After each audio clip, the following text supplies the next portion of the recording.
The following podcast is a W2M Network original production. Visit W2Mnet.com for all of our other great podcasts, plus news, reviews, articles, and opinions from the worlds of wrestling, video games, football, and entertainment. Hello and welcome to a special edition of Soccer to the Max, giving a sort of instant reaction, hot take look at the U.S. Women's National Team falling to Australia for the first time ever, 1-0 in the beginning of the Tournament of Nations. Brazil also drew with Japan 1-1 earlier in the day. Of course, as I mentioned, I think before, all the other games that are not U.S. against someone are on ESPN3 or watch ESPN, so you'll have to watch it that way. But Erik, and Erik is the only one with us here. Rachel would have been, but she just started a new job at a real newspaper, and, you know, deadlines are deadlines when they tell you. So she had a deadline moved up, and she could not be with us here. Of course, we also started really a lot later than we're supposed to because technology is not always your friend. But Erik, this U.S. Women's National Team was not on it. Yeah, I said lackluster. I'm sure you have a better word. Yeah, terrible. Now, to their credit, especially with the new, I believe she was like right back, Smith, coming in making her debut. She came in, played high, that was perfect. Rapinoe set up a couple great passes for Horan.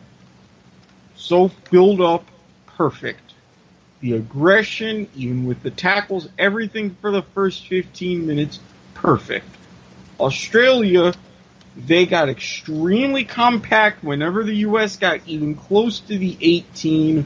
3 defenders right there, parried away any chances. So it was great. After that, the U.S. fell flat. It was terrible. Mm-hmm. Yeah, it took, which I think it's an absolute fallacy that you have a tournament where you have 6 subs, by the way, but you know, it is what it is. This is basically glorified friendly turned into it. Basically, it's the ICC. Yeah. It's a glorified friendly games turned into a tournament to try to draw people in. That is absolutely ridiculous that you're calling this a tournament, but you're having friendly type subs and all that kind of stuff. Look, I get it that, and especially for any of the NWSL players, you're also playing league matches and stuff like that, but come on, let's make this a little bit more serious.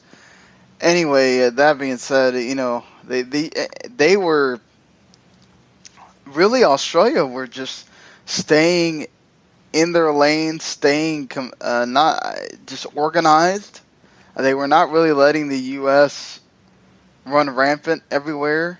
I think the 4-4-2 kind of also just stuck the U.S. in this formation, didn't quite work either.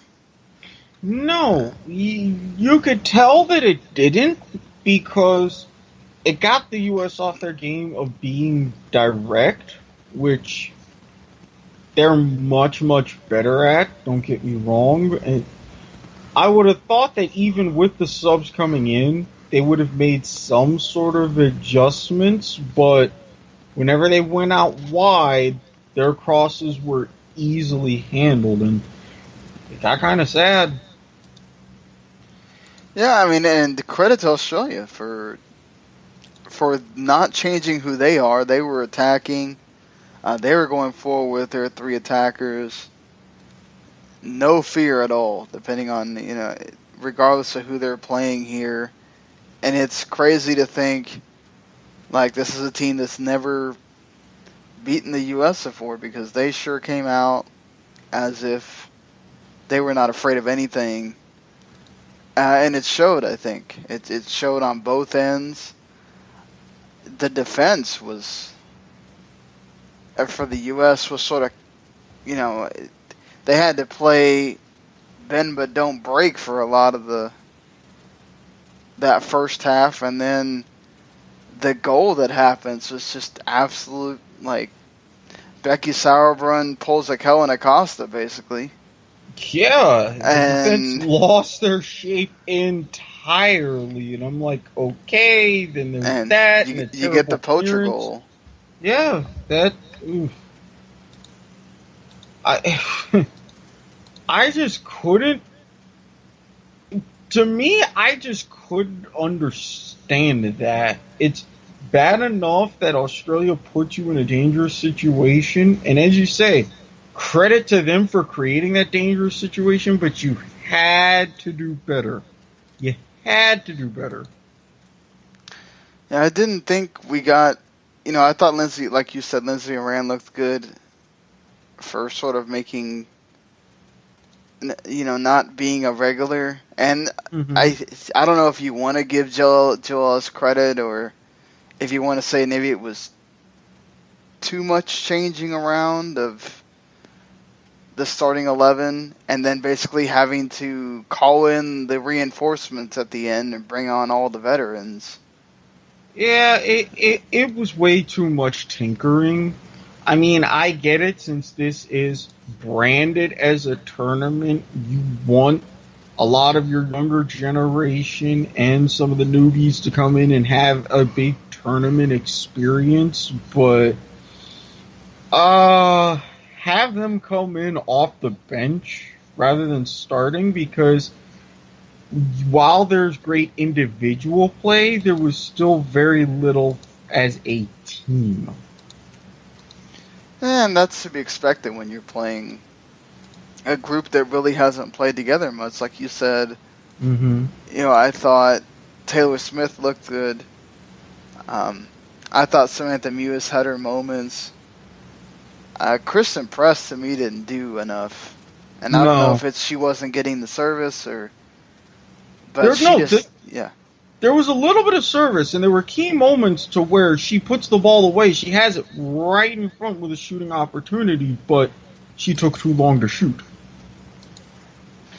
Yeah, and then when you bring on the veterans, and Megan Rapinoe's just starting to slice up that Australia backline, Carly Lloyd has one that gets saved. That was, that one's a little bit unfortunate, but Alex Morgan, you got to go far post with that. Mm-hmm. You got to go far post for that shot. I mean, why are you going near post where the goalkeeper's pretty much already there? She tried to get cute. she tried to get cute, and boy, did that fail. Yeah, and then after that, Kelly O'Hara had a couple good crosses as well, but I don't know, do you think it would have mattered much if they would have started bringing, if Jill Ellis brought, say a Carly Lloyd on a little bit earlier, or? At that point, if you had brought them on maybe at the half, I would have said, okay, you had more opportunities, but bringing them on and then within 2-3 minutes surrendering that goal, it was by then way too late. Should we make a lot of this? Again, it's a glorified a bunch of friendly matches turned into a tournament.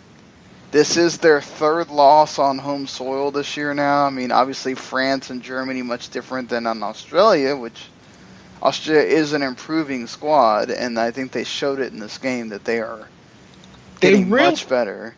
And they really did. Now keep in mind, and even as the announcers and everybody with the tournament build it, these are 4 teams in the top 8 of the FIFA World Women's Rankings. So, while this is a historic shock loss and a series of shock losses, I'm not taking as much into it as I would be under more normal competitive circumstances.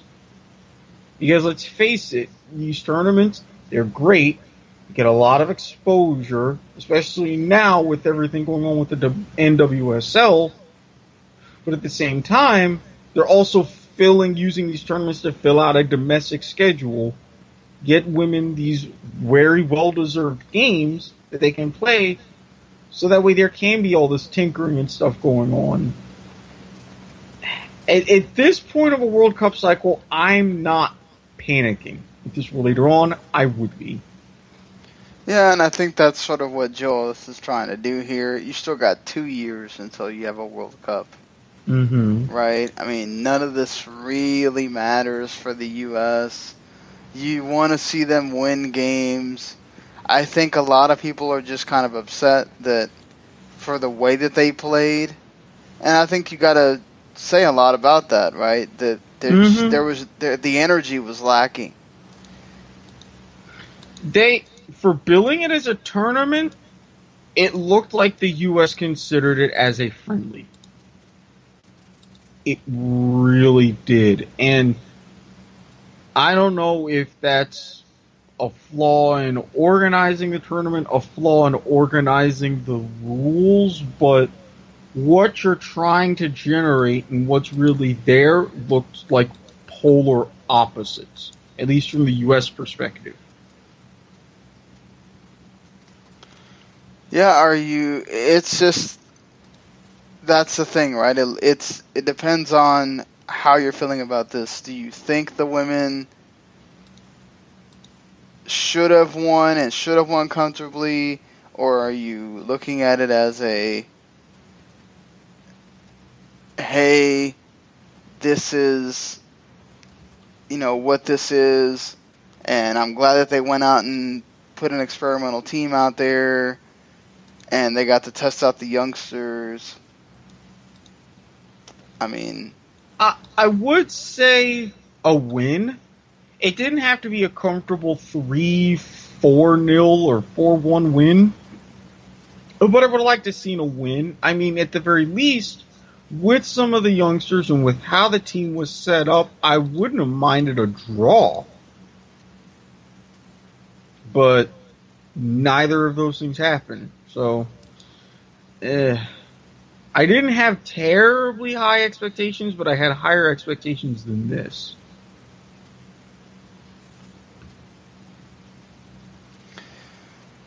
Yeah, I don't know. I feel like perhaps a better mixture between the veterans and the less experienced players would have helped. Mm-hmm. You just gotta hope against Brazil that this team is much more prepared and ready to go, because Brazil's not gonna give you the chances that you got with Australia, and they're certainly not going to give you the opportunities on defense where you're gonna be scrambling a little bit. With Brazil, you're not going to be like Australia where you can make that emergency defending and constantly at the last minute prevent anything dangerous. You're going to have danger constantly. So everybody is going to have to be on high alert unless you want to get, pegged for a couple of goals here. Right, and this is kind of what worries me. I'm hoping that there is a rather significant change in tactics coming up for this one, because you just hit the nail on the head. If you're not, hey, there goes Marta right there. Next thing you know, it's 2-0, it's 3-0 before you can blink. Yeah, I just think you got to be better in midfield too, and in stopping, and that's going to be difficult against Brazil. They have to be more able to, whether they get wide or just controlling things in midfield, which was a problem, instead of just, all right, let's put it all on the defense to bail us out, and that's an issue. And Jill Ellis needs to start getting creative. I mean, for as much crap as people want to give Bruce Arena, at least the dude, he tinkers a little bit with the formations. He tinkers, He tries to put them out there in different ways. And Jill Ellis is just, all right, this is what we're going to do. We're going to plug in different guys. we're going to plug in different women in those spots. Our talent's going to push us through, and that's not always the case. That's basically a very, very arrogant way to look at things. And arrogance backfires. I think tonight proved it. Again, a lot of credit to the Australia goalkeeper. Sam Kerr looked, her usual terrific stuff that she's been in the NWSL for a lot of the season. It's just the U.S. has got to be better. You got to be better, or you could be facing another loss already, and you're going to the Japan game, sitting there trying to save face. And who knows, especially with how Japan has played the U.S. in recent years, if you go into that match trying to save face, they can easily burn you. And then you're staring down maybe 2 points in 3 matches, not even a single win. What's that going to do for the reputation for the U.S. team? Yeah, you already maybe just U.S. isn't set up to do well in tournaments, short tournaments like this, because they didn't do well in the other one either. No, and you gotta wonder, A, why are you set up to do this poorly in short tournaments? B, what is with these setups themselves of these short tournaments? Is that something that needs to be addressed?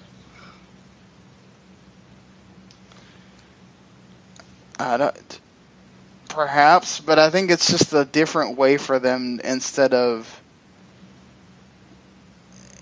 just lining up a couple friendlies like they did with Russia or the Norway and Sweden, where they did not look convincing against Norway and Sweden either. Right. But at the very least, you knew, because these are all money grabs, though. This is just a money grab for the U.S. And, well, hey, you have a lot of shining examples of how money grabs can go wrong. I mean, the Appalachian State Michigan game is still being talked about 10 years later. There needs to be basically significant adjustments. If you're going to do these sorts of short tournaments, do yourself at least favors if they're money grabs.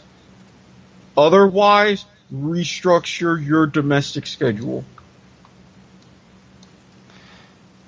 Well, I mean, they let them have off for the domestic league. It's not like MLS where some of that team needs to play next week. No, I'm not talking about NWSL. What I mean domestic schedule is for the U.S. women's national team. Just like back in the day, they had this series of friendlies they played throughout the calendar year on home soil. You either go back to that sort of approach, or you do something different. You meet halfway. I don't know. But this current iteration with these tournaments, it's not working. No, and what do you make of the thought that I see going around right now of, with Jill Ellis, everybody thinks they can beat the U.S.? That used to not be the mentality, right? It used to be. Yeah, you walk into a game knowing you can't. Exactly. Other teams walked into some matches, they would never admit it, but they were scared. We had a tremendous psychological advantage, and now, rightfully so, that advantage is gone. It's gone. I mean, everybody saw Australia. This is the 29th time they've met and the first time they've won. And I'm seeing the records. Brazil is getting a lot closer. Now that you have a lot of good Brazilian players in the NWSL. Japan, they set major precedent before in 2011. Nearly did it in 2015. I mean, very few teams are scared of us anymore. No matter the vaunted records, no matter the history, There is no fear. Yeah, and that falls on the coaching staff. Mm-hmm. It falls on Jill Ellis. Again, I feel like the U.S. just invited teams here to get a money grab, and they might have cared more about the tournament than the U.S. does. They did. They do. For them, it's okay. We can get these players exposure. We can try out these things. We can set up for better states of our national league so that we're not just stepping stones to the NWSL and all of that. Australia, they did themselves a lot of favors for the W League. I mean, Brazil, they could be doing themselves with a good performance against the U.S. for the Brazilian Women's League.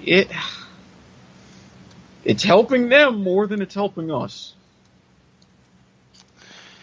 Yeah, so anybody you would really like to see kind of start the next game? I feel like Kelly O'Hara needs to be starting.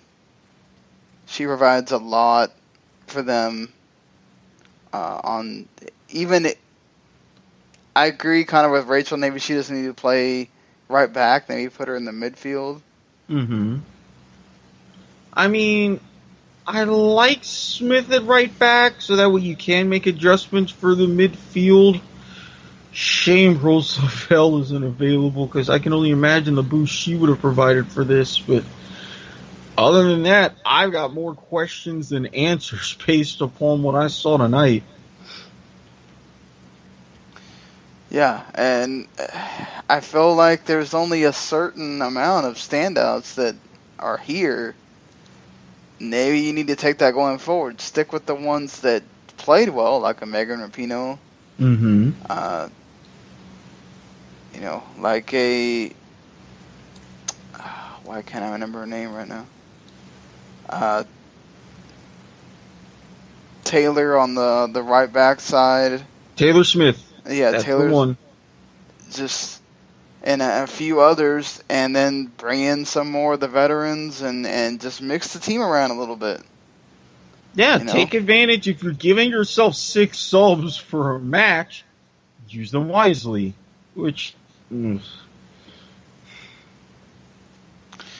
Yeah, so before we get out of here and start talking about some major MLS stuff that happened, some news came out from the soccer insider Stephen Goff that Barcelona is thinking about possibly doing a NYCFC for NWSL. I'm going to be the first to say I love this move. And as we talked about, the infusion of revenue, prestige, with the NWSL from a broadcast or television and distribution standpoint, it's not perfect. I think this will enhance that. And you posed out a good question. Could Real Madrid follow along in a year or two's time? So this is going to potentially open a lot of doors. Yeah, I like seeing this. This is good. I mean, you're getting a major name involved here. It's going to draw eyes. The league already has, great players. So, perhaps that name can bring in some more that we're thinking maybe I'll stay in Europe. I want to see this move happen just for NWSL that perhaps could do with expanding 2 more teams or anything, something like that. To have an even 12. If they could, even 12, and that way you could have a cleaner schedule with, in that case, it would be 22 games and playoffs and things. So another case where tweaks can be made, but this is a very, very solid step. Very solid step. So let's move on here to the MLS portion of this episode here. We weren't going to talk any MLS. It was just going to be the women's national team game, but this was such big news we kind of couldn't leave it till Sunday First of all, the LA Galaxy early today, or yesterday at this point, they fired Curt Onalfo, which kind of felt like that was a long time coming at this point. With the way that they've been playing at home, somebody finally Jackie slapped somebody and said, "Hey, pull this trigger." Well, it also helps that they're playing the Sounders, who is Sigi Schmid's old team, in a couple of days. I don't know how much he's going to be able to get out of that game, but I think depending on how badly or how well the team plays, it's going to tell a lot to Sigi Schmid about how much work needs to be done. Mm-hmm. But do you like this move of just bringing in... He seemed like he was waiting in the wings, doing a lot of stuff with MLSsoccer.com. Yep. He was keeping himself visible. Yep. Smart guy in that regard. Do you like this move? It feels like a total stopgap move, obviously. Well, my only problem with Sigi Schmid is he's a guy that has a reputation of he can build them, but he doesn't manage them well. Well, as you said, this is a stopgap. He doesn't necessarily have to manage them well beyond the end of this season.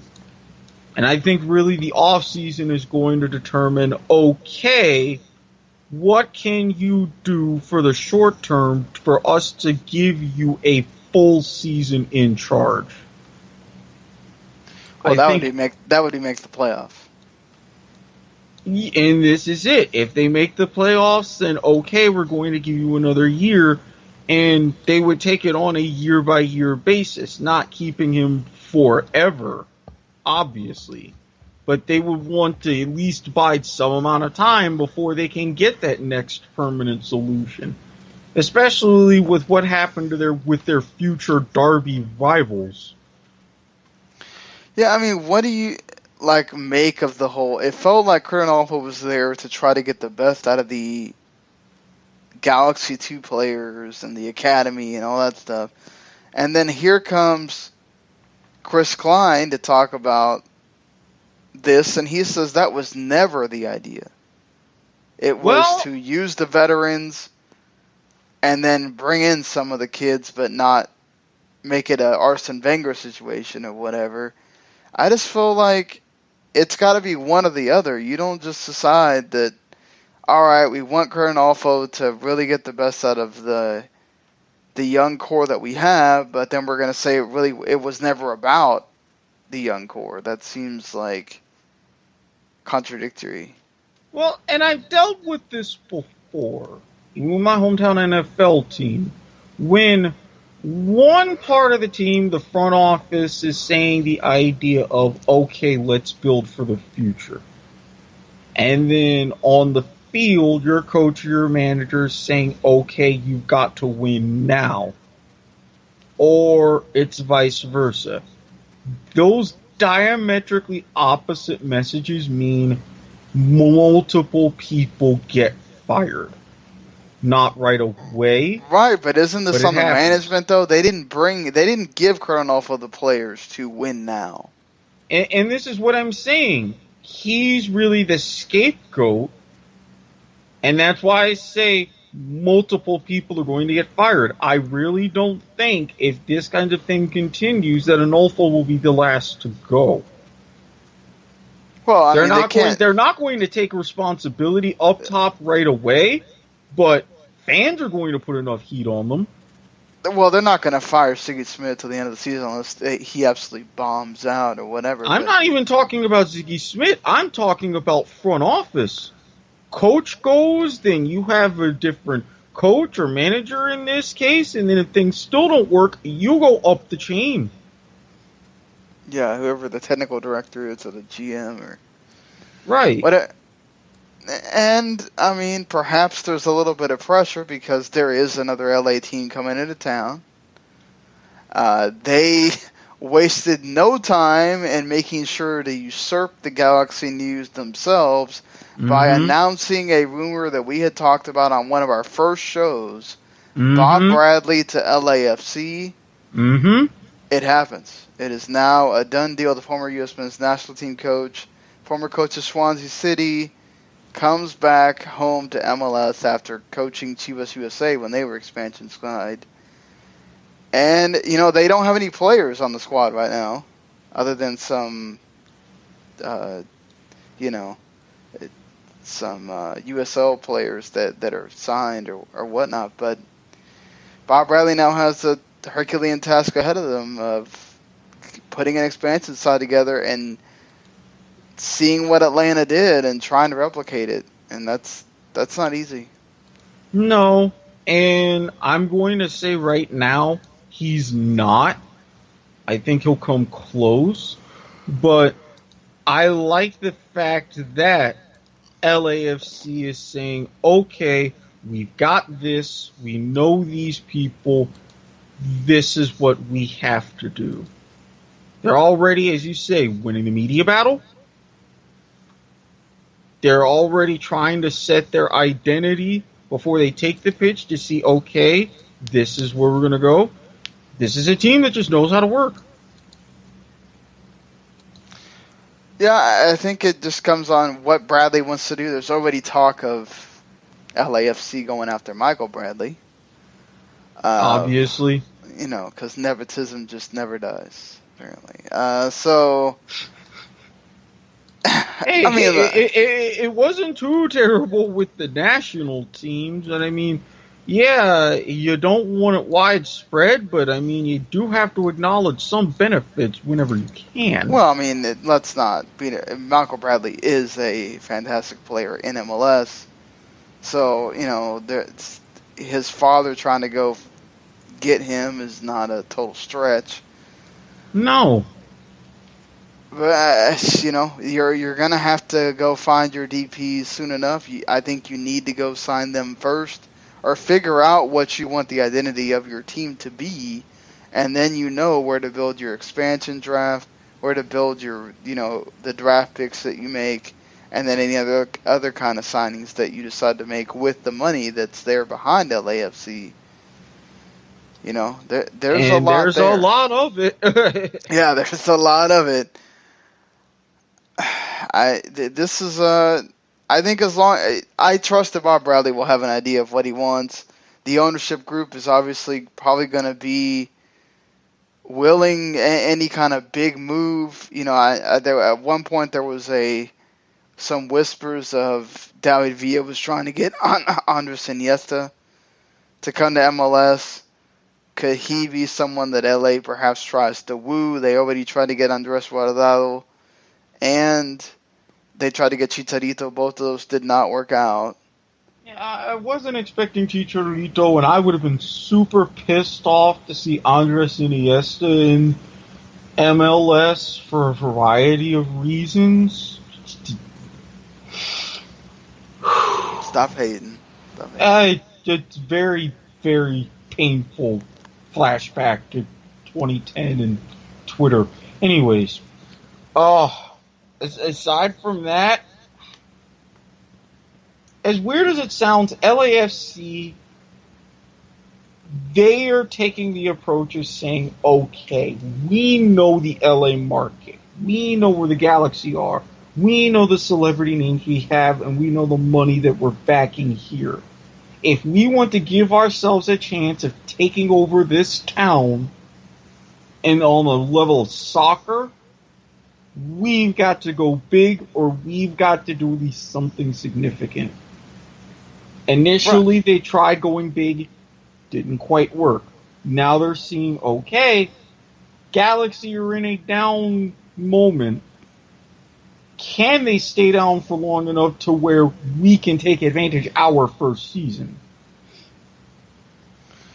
Yeah, and I wonder with... do you think maybe, a Zlatan or something like that could possibly want to play for a Bob Bradley? I wouldn't go that far yet, but give the end of this season and who knows. Of course, he has the ACL tear, so he's not going to be playing for part of the season. So, of course, Man United's already talking about getting Gareth Bale and all that stuff, but this is not a Man United podcast. But I think right now Bob Bradley's a great hire for LAFC. Absolutely. Let's see what they decide to do, who they decide to get as DPs. We're still in the middle of the MLS season, and, you can name players right now, but it's not going to matter anything until later when we get closer to 2018, so. Right. I think all that matters is Bob Bradley gets to work, start formulating a plan for what you want the team to be, some people you're looking at, and seeing who you can go get. And that's all you can kind of ask them to do right now. Yeah, and again, to his credit, and to the front office's credit, they're like, okay, you're here, let's see what you can do. And the LA Galaxy, going back to them, just to end the show here. They already have one Dos Santos. They go ahead and get the other Dos Santos. Jonathan Dos Santos is now a member of the LA Galaxy. Of course, Father Dos Santos.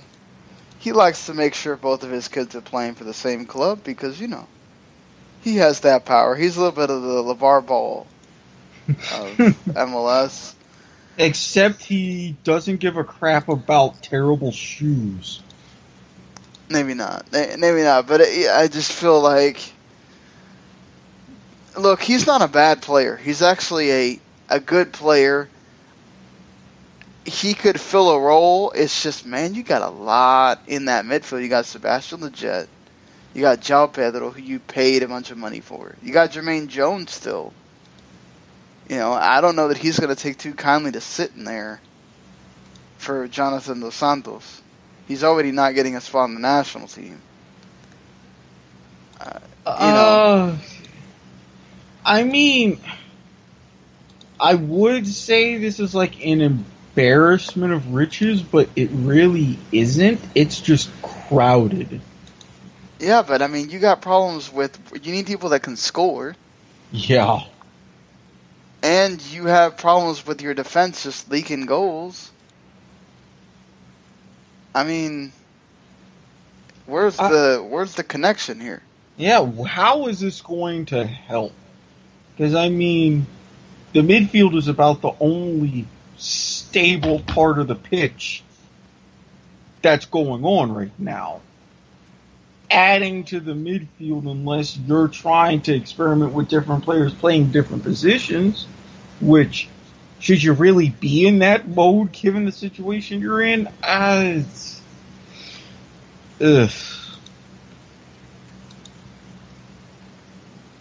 get it, but I don't get it. Yeah, I think it works as in you could always use depth at that position, and that's fine. Just again, you can't fit everybody on this starting 11, and somebody's going to have to be that sacrificial lamb. And I wonder if Jermaine Jones is going to take kindly to that. You're a little lucky with Sebastian Lletget still being out, but he's going to come back soon. You paid a bunch of money for João Pedro. I think he still needs to start. Jussi Zardes is also in the midfield, but he'll play on the left or the right or something, or play up top because you don't really have anybody next to Dos Santos. Just the other Dos Santos. I'm sorry. Just you don't have a lot of goal scoring prowess right now. Nope. You didn't need this, but I guess that's the way of the world with the Dos Santos brothers. You know that they're going to be together on the same team eventually. Yeah, package deals. I don't know.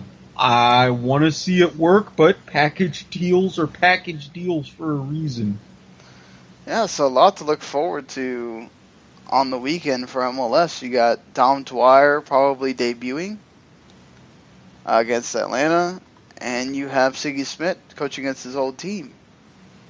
As well, I should also note, good news for you, Erik, that according to management of Orlando, they have no plans of selling Kyle Larin.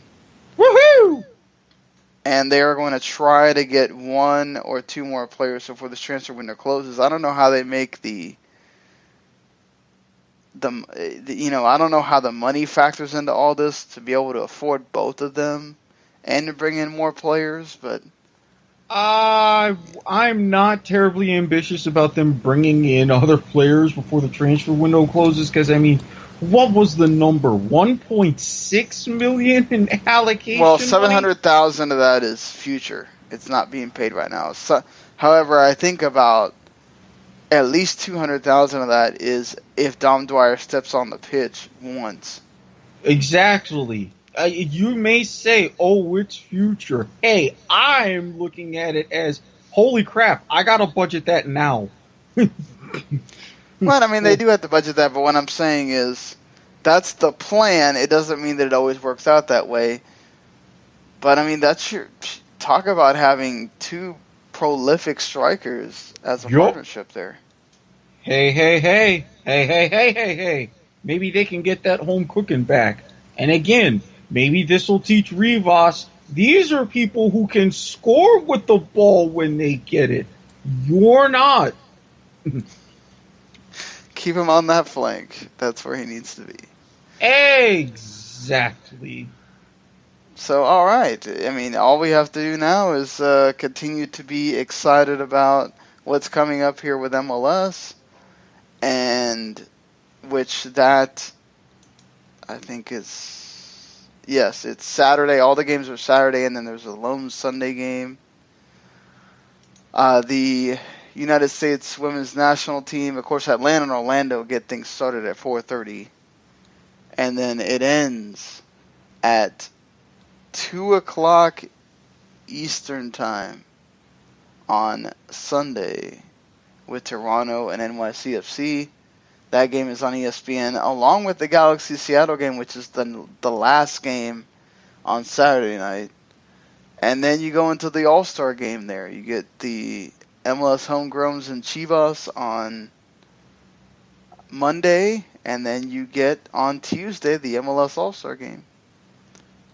But there's no All-Star break because they took a Gold Cup break, and DC United and Toronto, along with more slates of games, start everything off on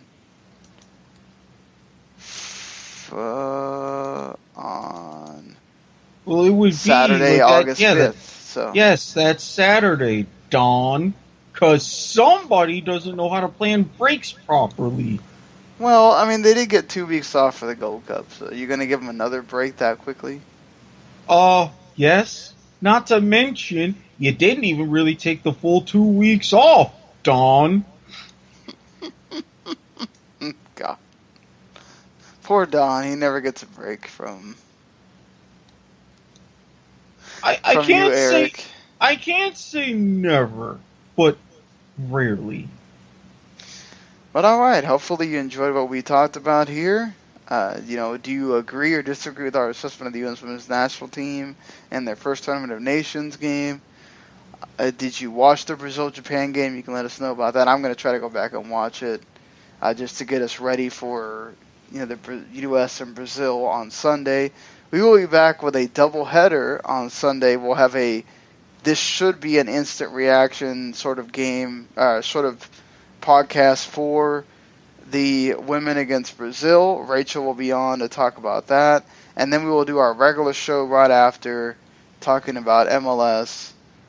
And if there's any more news on the Barcelona NWSL thing front, we'll talk about that. How Sigi Schmid and the team looks heading into his first game as coach. How does Dom Dwyer look for Orlando? And whatever other news is going on as the transfer season for MLS is in full fray. And, of course, the silly season over there for Europe just keeps getting more silly. So I'm surprised with how serious everybody's taking that ICC, though.